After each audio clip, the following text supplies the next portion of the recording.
ฉันเลยเจอเขานานไม่เคยใจฉันเลยไม่มีใครสนใจฉันเลยฉันต้องตายฉันอยู่คนเดียว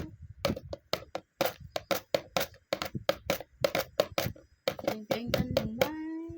เพลงเดินมาไม่ต้องการใครสักคน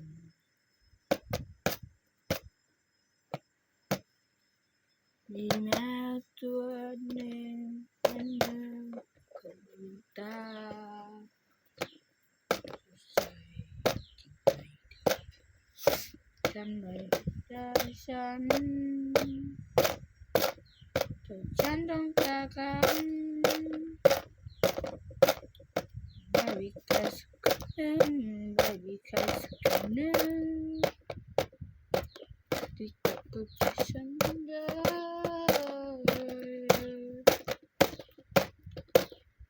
ถ้าเกิดฉันได้เขียนใจคนดีไม่มีความหมาย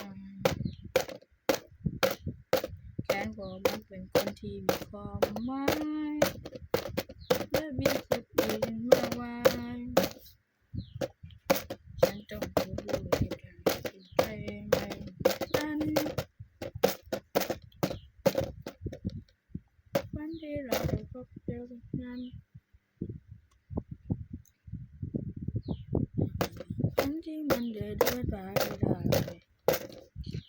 ถึงแม้เราเป็นแค่แบบก็เห็นเชื่อวันนั้น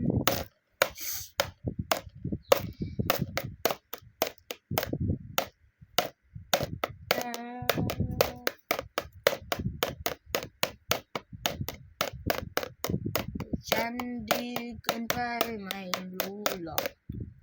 ฉันดีเกินไปไม่รู้อยากจะกลัวมาที่มันหายไปจากเป็น